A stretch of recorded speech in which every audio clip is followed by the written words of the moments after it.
Hello friends, आज हम बस्ती यंत्र के बारे में पढ़ेंगे। सबसे पहले स्टार्ट करते हैं कंटेंट्स के, हम क्या क्या पढ़ेंगे।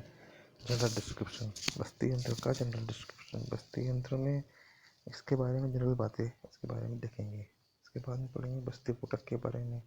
बस्ती पुटक जो बस्ती यंत्र का एक भाग होता है। उसके बाद बस्ती नृत्य, इसे हम नोजल भी कहते हैं। फिर साइज एंड शेप ऑफ बस्ती यंत्र। उसके बाद में आज अल्टरनेटिव ऑफ बस्ती यंत्र के रूप क्या क्या चीज़ों का प्रयोग किया जाता है। सबसे पहले हम देखते हैं जनरल डिस्क्रिप्शन।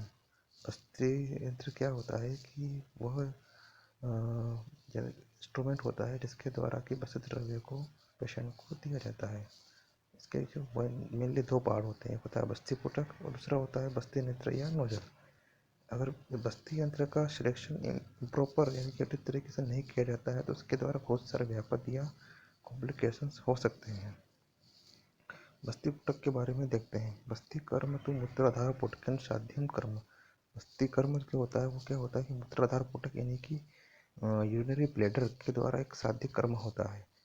बस्तिश्च बंधिया मृदवो नाति बहला दृढ़ा प्रमाणवंतो गो महेश्वरा अजो उरभ्राणाम। जो बस्ती होती है यानी यूरिनरी ब्लैडर किनका, बंध्य पशु का यूरिनरी ब्लैडर लेना चाहिए। कैसा होना चाहिए? मृदु होना चाहिए। उसका जो लेदर वो कैसा होना चाहिए? मृदु यानी सॉफ्ट होना चाहिए। नाति बहल बहुत अधिक मोटा ठीक नहीं होना चाहिए। दृढ़ मीन्स स्ट्रॉन्ग होना चाहिए। प्रमाणवंत और जैसा हमें प्रमाण चाहिए उस प्रमाण का लेना चाहिए, जो कि गो का हो सकता है, महिष का हो सकता है, वराह का हो सकता है, अजा का हो सकता है, या फिर उर्भ यानी पेड़ का भी हो सकता है।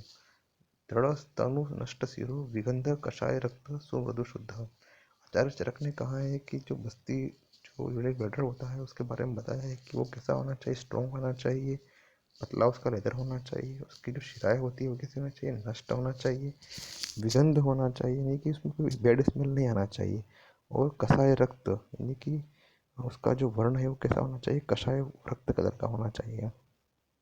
इसके बारे में कहा जाता है कि बहुत सारे कषायों को द्वारा बस्ती का जो लेदर होता है उसको शुद्ध कर लेना चेक करना चाहिए, जिससे कि हम आजकल ट्रेनिंग ऑफ लेदर भी कहते हैं। बस्ती निरुद्धिकम तो शुद्धम सुपरिमार्जितम मधुवत तदहीनम च मुहुः स्नेह विमर्दितम परिवर्तित तो बस्ती बद्ध्वा गुप्तम निधापयत। ऐसा ही आचार्य सुश्रुत ने भी कहा है, लेकिन उन्होंने स्पेसिफिक चीज़ कही है कि बस्ती जो होती है, जो ब्लडर जो होता है उसको उल्टा करके यानी कि इनसाइड को आउटसाइड में करके उसको इसमें लेना चाहिए। इसके अलावा आचार्य ढल्लन ने कहा है कि अगर हम बस्ती निरु बस्ती या फिर स्नेह बस्ती का प्रयोग करते हैं तो उसके लिए हमें न्युब्जम अधोमुखम, जो पशु क्या करते हैं इनका मुख नीचे की तरफ होता है, जैसे गो है, महिष है आदि की बस्ती का प्रयोग करना चाहिए। ये जब हम उस्तर बस्ती का प्रयोग करते हैं तो उसमें क्या करना है कि अजा है, उब्र है और उब्र यानी कि भेड़ या बकरी की बस्ती का प्रयोग करना चाहिए। बस्ती अरावे हितम चर्म सूक्ष्म व तांत्वम घनम। यदि बस्ती हमें यूरिनरी ब्लैडर अगर हमें नहीं मिलता है तो उसके स्थान पर हमें क्या करना चाहिए? कोई भी पतला चमड़ा या फिर मोटा कपड़ा का प्रयोग किया जा सकता है। इसी प्रकार आचार्य चरक ने कहा है कि बस्ते अलाभे लौजो गलो व शायद अंकपाद सुघन पट्टुआ। जो वो पानी पर तैरने वाले पशु पक्षी होते हैं उनके जो गल यानी कि नेक रीजन के और अंकपाद यानी कि जो उनके तैरने के पाद होते हैं, उन पाद का जो चमड़ा होता है उसका प्रयोग किया जा सकता है। या फिर सुघन पट्टोवा यानी कि मोटे, या इसके अलावा मोटे कपड़े का ही प्रयोग किया जा सकता है। अब इसके बाद देखते हैं बस्ती नेत्र के बारे में। बस्ती नेत्र के क्या होता है कि एक होलो ट्यूब लाइक इंस्ट्रूमेंट होता है विच इज टाइड विद पुटक, जैसे कि पुटक के साथ बांधा जाता है। आचार्य चारक ने कहा है कि बस्ती नेत्र क्या होता है? एक नलिका होती है। बाकी ढलान ने कहा है कि नेत्र क्या होता है? एक यंत्र होता है जो क्या होता है सुवर्ण रुप्य त्रपु ताम्र ऋतिका कांस्य अस्थि शस्त्र ध्रुव वेणु दंते। जो क्या है सोने का, चांदी का, त्रपु का, ताम्र का, ऋतिका यानी पीतल का, कांसे का, अस्थि का, बोन्स का, या फिर जो पुराने जमाने में शस्त्र प्रयोग में लिए जाते थे उन शस्त्रों का, या फिर ध्रुव जो पेड़ होता है उसका, या फिर वेणु यानी कि बाँस का, दंत हस्तदंत आदि का भी लिया जा सकता है। इसके अलावा नले है, विषाणे मणि, विषाण यानी सींग, मणि आदि के द्वारा भी बस्ती यंत्र का बस्ती यंत्र की जो नोजल होती है उसका निर्माण किया जा सकता है। इसके बारे में लिखा है कि तेज नेत्राणी कार्याणी सूत्रीकर्णिकानि, मतलब कि इसमें जो कितनी कर्णिका होना चाहिए, 3 प्रकर्णिकाएं होना चाहिए। नेत्र अलाभे हिता नाड़ी नल वंश अस्थि संभव, यदि नेत्र नहीं मिलता है इस प्रकार का तो उसमें क्या है कि नल या वंश, नल या फिर नल क्या है, एक पौधे का नाम है, और वंश में बाड़ी, बांस या फिर अस्थि का भी प्रयोग किया जा सकता है बस्ती नेत्र के रूप में। हम देखते हैं साइज एंड शेप ऑफ बस्ती नेत्र। बस्ती नेत्र के साइज और शेप के बारे में देखते हैं। इसका जो शेप होता है वो कैसा होता है, गुच्छा का या फिर काउटेल शेप इसको शेप होता है। अब हम देखेंगे कि आचार्य वाघभट्ट ने इसकी क्या साइड्स बताई। ये थोड़ा इम्पोर्टेंट है क्योंकि जो हमारे कॉम्पिटिटिव एग्जाम्स होती है उसमें इसका प्रयोग, इस प्रयोग को पूछा जाता है। सबसे पहले देखते हैं कि 1 साल से कम उम्र की जो बालक होते हैं उसमें किस प्रकार का नेत्र प्रयोग में लिया जाता है। उसका लेंथ कितनी होती है, 5 अंगुल होती है। 1 से 6 वर्ष में लेंथ कितनी होती है नेत्र की, 6 अंगुल। 7 वर्ष में 7 अंगुल। उसके बाद में फिर 7 वर्ष से लेकर 12 वर्ष तक क्या होती है, 8 अंगुल। उसके बाद फिर 12 वर्ष के बाद में 16 वर्ष तक कितनी होती है, 9 अंगुल। उसके बाद फिर मोर देन 20 ईयर्स कितने होने चाहिए, 12 अंगुल होना चाहिए। सरकमफेरेंस ऑफ बुल, जो बस्ती नेत्र का जो बेस होता है उसके सरकमफेरेंस के बारे में बताया है कि मोर लेस देन 1 ईयर में कितने होना चाहिए, अर्धा अंगुल। 1 से 6 साल तक 1 अंगुल, 7 वर्ष पर 1.5 अंगुल, और 12 वर्ष पर 2 अंगुल। 16 वर्ष में ये कितनी हो सकती है, 2.5 अंगुल हो सकती है, और मोर देन 20 ईयर्स पर 3 अंगुल इसका सरकमफेरेंस होना चाहिए।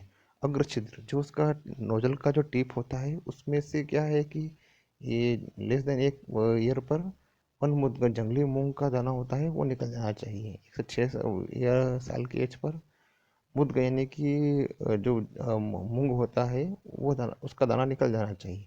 7 वर्ष में मांस उड़द का दाना निकल जाना चाहिए उसके अंदर से।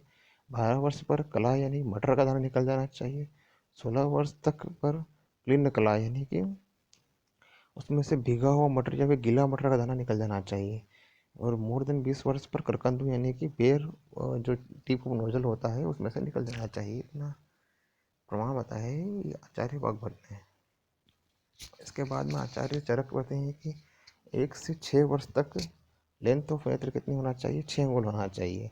7 से 12 वर्ष तक लेंथ ऑफ नेत्र कितनी होना चाहिए, 8 अंगुल होना चाहिए। और 13 से 20 वर्ष तक लेंथ ऑफ नेत्र कितनी होना चाहिए, 12 अंगुल होना चाहिए।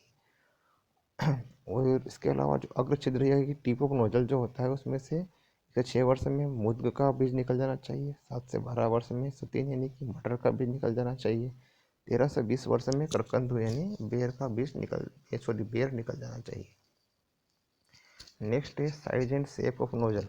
जो नोजल होती है उसका साइज एंड शेप के बारे में, साइज एंड शेप के बारे में आचार्य सुश्रुत ने क्या कहा है कि 1 साल तक कितने, इसकी लेंथ कितनी होना चाहिए, 6 अंगुल होना चाहिए। 8 वर्ष तक 8 अंगुल, 16 वर्ष तक 10 अंगुल, और मोर देन 25 ईयर्स पर 12 अंगुल होना चाहिए। लेकिन जब 70 ईयर्स से अधिक एज में हम बस्ती नेत्र का प्रयोग करते हैं तो उसमें वापस कितनी होना चाहिए, 12 अंगुली होना चाहिए।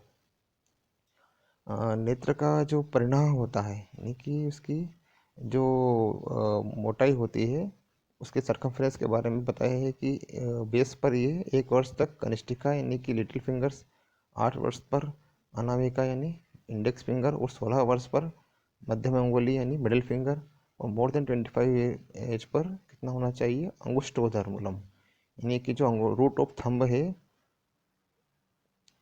उसके बराबर उसका मूल होना चाहिए, और कनिष्ठिका के बराबर अग्र होना चाहिए। इसके बाद में प्लेसिंग ऑफ कर्णिका के बारे में बताया है कि 1 साल की एज पर जो टिप ऑफ नोजल होता है उससे 1.5 अंगुल पर कर्णिका होना चाहिए। 8 वर्ष तक पर 2 अंगुल जो टिप ऑफ फिंगर से होना चाहिए। 16 वर्ष पर 2.5 अंगुल पर, और मोर देन 25 पर 3 अंगुल पर होना चाहिए। इसी प्रकार 70 वर्ष में भी समझना चाहिए। अग्र छिद्र यानी कि टिप ऑफ नोजल जो होता है उसमें से मुद्ग, उसका जो परिणाम बताया होता है कि मुद्ग 1 वर्ष पर, 8 वर्ष पर मांस कलाई या मटर, 16 वर्ष पर कोलास्थी यानी बेर की गुठली या फिर प्लीन कलाई या फिर गीला मटर, more than 25 years as per होना चाहिए। इसमें से क्या है कि कुछ पशुओं के जो पंख होते हैं वो उनको निकल जाना चाहिए पूरी तरह से बस्ती नेत्र में से। तो उसके बारे में बताएं कि 1 वर्ष पर कंक पक्षी का, 8 वर्ष पर बाज या शयान, और 16 वर्ष पर पिकॉक या बरही बोलते हैं उस संस्कृत में से, उसका पंख निकल जाना चाहिए। और मोर देन 25 ईयर पर गद्र या फिर गिद्ध का पंख निकल जाना चाहिए। क्वांटिटी ऑफ ड्रग्स के बारे में सुश्रुत बताते हैं कि 1 वर्ष पर 2% बस्ती उसमें करना चाहिए, 8 वर्ष पर 4%, 16 वर्ष पर 8%, और मोर देन 25 पर 12%। लेकिन 70 वर्ष से अधिक वाले पुरुष में 16 वर्ष की समान मात्रा यानी कि 8% मात्रा का प्रयोग किया जाना चाहिए। बस्ती की क्वांटिटी के बारे में एक जनरल बात इस लिया जा सकता है कि 1 साल पर 1 पल बस्ती देना चाहिए। उसके बाद में हर साल पर एक एक पल बढ़ाते हुए 12 साल तक 12 पल दिया जाना चाहिए। उसके बाद में फिर आगे जो ईयर आते हैं उसमें हर साल 2-2 पल की वृद्धि करना चाहिए। इस प्रकार 18 साल की एज तक 24 पल तक दे सकते हैं। उसके बाद में 70 साल तक भी सेम 24 पल तक देना है। बाकी मोर देन 70 ईयर पर आने पर वापस से हमें कितना, जो 16 साल की मात्रा होती है उतना यानी कि 20 पल मात्रा देना चाहिए। स्नह बस्ती जो होती है वो सामान्यतः कसाई बस्ती कितनी होती है, 1/4 भाग होती है। ऐसा ही आचार्य चक्रपाणी का मत है। अब बस्ती के अल्टरनेटिव्स के रूप में क्या है कि कुछ आजकल मॉडर्न एरा के अकॉर्डिंग अल्टरनेटिव्स यूज़ किए जाते हैं, जैसे कि इनेमा पोट। इसके अलावा फिर सिरिंज होती है जो कि डिस्पोजेबल भी हो सकती है, या फिर स्टेनलेस स्टील की बनी हो सकती है, या फिर अदर मेटल्स की बनी हो सकती है। इसके अलावा प्लास्टिक या रबर के बैग जो कि है पुटक की अल्टरनेटिव। पुटक का मिलना थोड़ा और उसको वापस से ट्रेनिंग वगैरह करना थोड़ा टिपिकल होता है, इसलिए ईजी करने के लिए थोड़ा प्लास्टिक या रबर के बैग का प्रयोग किया जाता है। बाकी इसके अलावा readymade disposable pre loaded enema bag आते हैं, जिसके अंदर क्या होता है कि पहले से ही बनी बनाई बस्ती या फिर जैसे स्नेह वगैरह है पहले से प्री लोडेड बस्ती होती है, उसका ही प्रयोग किया जा सकता है। इसके अलावा डिस्पोजेबल प्लास्टिक या वुडन नोजल भी काम में ले सकती है, जिसमें हम यूज़ करने के बाद उसको हम डिस्पोज कर सकते हैं। इस प्रकार से आजकल हम अल्टरनेटिव्स इसके बस्ती यंत्र के समझ सकते हैं। Thank you.